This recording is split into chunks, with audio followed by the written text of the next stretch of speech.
आज की डेट में ना लोगों ने किसी की भी बात सुनकर शिवलिंग को एक गलत तरीके से इंटरप्रेट कर दिया है और शिवलिंग को ऐसे देखा जाता है जैसे किसी का जेंडर हो। शिवलिंग को अगर आपको समझना है तो सबसे पहले आपको बोहर का परमाणु मॉडल समझना होगा। अगर ब्रह्मा जी ने ही इस पूरे ब्रह्मांड को बनाया तो यहाँ पर ब्रह्मा जी इलेक्ट्रॉन हो जाते हैं और इलेक्ट्रॉन एक दूसरे को जोड़ने का काम करता है। तो आज की इस वीडियो में हम शिवलिंग को पूरी तरीके से समझने की कोशिश करेंगे और इसका साइंटिफिक एक्सपेक्ट भी हम देखेंगे।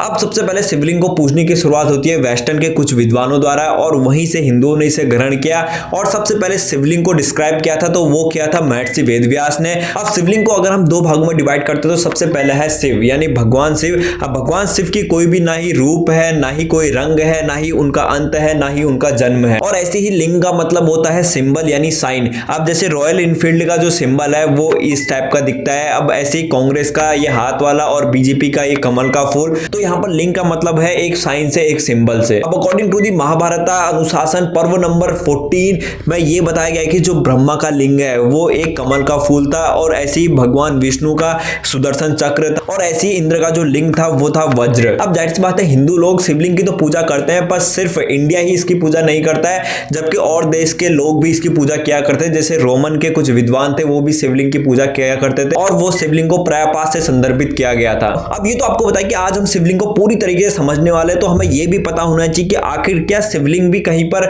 मिट्टी के नीचे गड़ा हुआ मिला है। तो इसका आंसर है यस। अब प्राचीन काल में मेसोपोटामिया नाम का एक महानगर था, उसमें बेबीलोन में खुदाई के दौरान शिवलिंग की कुछ मूर्तियां मिली थी और ये सिर्फ एक ही इंसिडेंट नहीं था, इसके अलावा हड़प्पा, मोहनजोदड़ो और थोलावीर में भी इस शिवलिंग की मूर्तियां मिली थी। अब ये तो बात हो गई शिवलिंग की। अब बात करते हैं इसके स्ट्रक्चर की, क्योंकि इसका स्ट्रक्चर ही बहुत ही ज्यादा यूनिक है। शिवलिंग को तीन भागों में डिवाइड किया गया है। सबसे निचला स्तर है वो है 4 भुजाओं वाला निचला भाग और उसके ऊपर है 8 भुजाओं वाला मध्य भाग और सबसे टॉप में है जो गोलाकार होता है। अब शिवलिंग में सिर्फ भगवान शिव ही नहीं समाये हुए हैं, जबकि ब्रह्मा, विष्णु, महेश भी शिवलिंग में समाये हुए हैं। अब according to the Hindu scripture जो ब्रह्मा जी हैं वो सबसे नीचे निवास करते हैं, ऐसे ही मध्य में विष्णु है और उसके ऊपर भगवान शिव है। तो ओवरऑल जो शिवलिंग बना है वो बना है ब्रह्मा, विष्णु, महेश और उस पर जो एनर्जी का प्रवाह होता है वो होता है मां शक्ति द्वारा। अब आपको ये बात भूलनी नहीं है, ये बात आपको याद रखनी है, क्योंकि अभी आपने बोहर का परमाणु मॉडल पढ़ना है तो इस पे ये सारी चीजें रिपीट होने वाली है और उसमें हम इलेक्ट्रॉन, प्रोटॉन और न्यूट्रॉन की बात करेंगे। अब इससे पहले हम बात करते हैं बेवकूफ लोगों की। जी हाँ गाइस, जिन्होंने शिवलिंग को गलत तरीके से इंटरप्रेट किया है और गलत इंफॉर्मेशन फैलाए जा रहे हैं। क्योंकि शिवलिंग के बारे में कुछ लोग आपको ये कहते मिल जाएंगे कि शिवलिंग तो एक मेल ऑर्गन से रिलेट करता है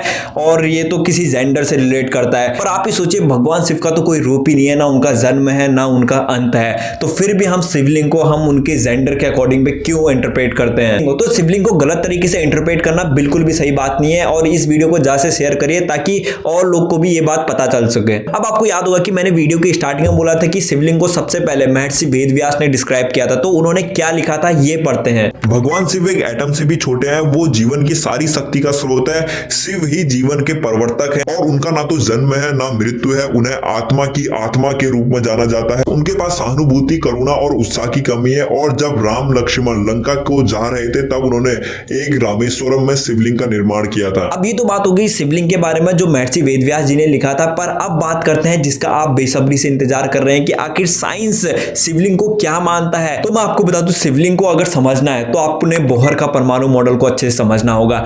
अब अगर आपने स्कूल में बोहर का परमाणु मॉडल अच्छे से पढ़ा है तो आपको ये समझने में ज्यादा परेशानी नहीं होने वाली है, पर अगर आपने नहीं पढ़ा है तो भी आप टेंशन मत लीजिए, फिर भी आपको समझ आ जाएगा, क्योंकि मैं आपको एक एक करके रिकॉल कराते जाऊंगा तो आपको फिजिक्स, केमिस्ट्री सब कुछ एक साथ सीखने को मिल जाएगा। अब आपको याद होगा कि मैंने वीडियो के बीच में बोला था कि आपको इनको भूलना नहीं है, मतलब जो शिवलिंग है वो किन देवताओं से मिलकर बना है, जैसे ब्रह्मा, विष्णु, महेश, जिसमें ब्रह्मा नीचे है, मध्य में विष्णु है और टॉप में शिव है। तो इसी बात को आपने याद रखना है। तो यहाँ पर जो विष्णु भगवान है वो प्रोटॉन है और उन पर एक पॉजिटिव इलेक्ट्रिकल चार्ज है और ऐसी जो भगवान शिव है वो न्यूट्रॉन है जो न्यूट्रल है, जिनमें कोई चार्ज नहीं है, ना ही उनका कोई रूप है ना ही आकार है। अब ऐसी ब्रह्मा जी यहाँ पर एक इलेक्ट्रॉन है जिनमें नेगेटिव इलेक्ट्रिकल चार्ज है। अब मां शक्ति यहाँ पर एनर्जी का प्रतीक है जो पूरे शिवलिंग को एक एनर्जी से रिप्रेजेंट करता है। अब ये तो बात होगी एटम्स की। मुझे ये भी पता है कि अभी भी आपको ये कॉन्सेप्ट अच्छे से क्लियर नहीं हुआ है, पर आपको क्लियर हो जाएगा। अब अगर हम किसी भी एटॉमिक स्ट्रक्चर को देखते हैं तो उनमें क्या होता है, उनमें होते हैं प्रोटॉन, न्यूट्रॉन और इलेक्ट्रॉन। प्रोटॉन और न्यूट्रॉन के चारों तरफ जो स्पिन करता है वो करता है इलेक्ट्रॉन। अब क्या आपने कभी भगवान विष्णु की फोटोज में ध्यान दिया है, जो भगवान विष्णु की नाभि है वहां पर एक ब्राइट कलर का कमल होता है जिसके ऊपर ब्रह्मा जी बैठे होते हैं और ब्रह्मा जी भगवान विष्णु के चारों तरफ चक्कर लगाते हैं। तो ब्रह्मा जी को मैंने अभी क्या कहा था, इलेक्ट्रॉन कहा था, तो इलेक्ट्रॉन चारों तरफ घूमते हैं। अभी मैंने आपको बताया था कि हम भगवान विष्णु को प्रोटॉन से इंडिकेट कर रहे हैं,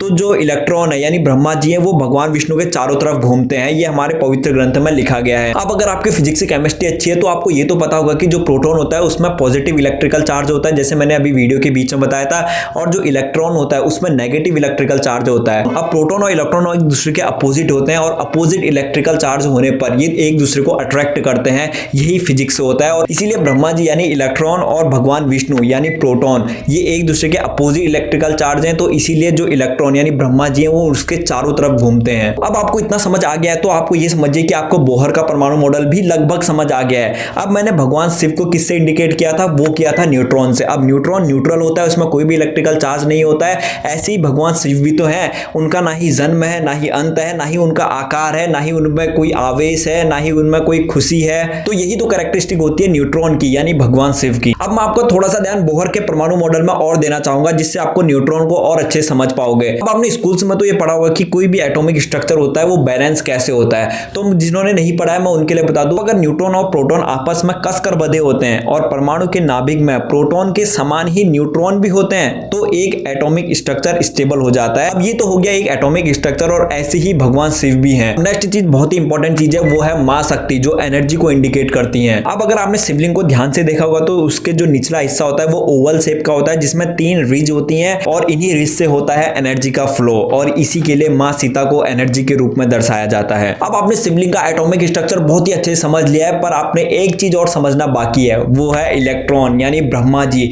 जो ही इस यूनिवर्स के कर्ता धर्ता माने जाते हैं, जिन्होंने इस पूरे ब्रह्मांड को बनाया। अब यहाँ पर ना एक कमाल का फैक्ट है that will blow your mind completely. हमारे पवित्र ग्रंथ में तो ये लिखा गया है कि ब्रह्मा जी ने ही इस पूरे ब्रह्मांड, इस पूरे यूनिवर्स का निर्माण किया है। अब हम ब्रह्मा जी को बोहर के परमाणु मॉडल में फिट करके देखते हैं, और ट्रस्ट में ये बिल्कुल परफेक्ट फिट होते हैं। अब ब्रह्मा जी यहाँ पर इलेक्ट्रॉन है, ये आपको पता है। अब किसी भी मॉलिक्यूल का जो जनरेटर होता है तो वो होता है इलेक्ट्रॉन, जो आपने फिजिक्स में पढ़ा होगा। अब ऐसी अगर हम आज के फिजिक्स के पन्ने पलटाकर देखें तो हमें यह पता चलता है कि जो परमाणु यानी एटम है उनके बीच जब इलेक्ट्रॉन का आदान प्रदान होता है तो एक मॉलिक्यूल यानी एक अणु का निर्माण होता है। तो यहाँ पर सिंपल है ना, अगर इलेक्ट्रॉन से ही एक अणु का निर्माण हो रहा है तो यहाँ पर इलेक्ट्रॉन कौन है, ब्रह्मा जी है। तो ब्रह्मा जी से ही तो पूरे यूनिवर्स और पूरे ब्रह्मांड का निर्माण हो रहा है। मैंने कहा था ना बोहर का परमाणु मॉडल बिल्कुल फिट बैठता है और ये परफेक्ट है। तो ये तो बात होगी पूरे शिवलिंग की, पूरे एटॉमिक स्ट्रक्चर की। पर फिर भी कुछ लोग यहाँ पर शिवलिंग को गलत तरीके से इंटरप्रेट करते हैं, जो हमें रोकना होगा वो भी बिल्कुल सही जानकारी देकर। तो इस वीडियो को आप ज्यादा से ज्यादा शेयर करिए ताकि सबको इसके बारे में पता चल सके।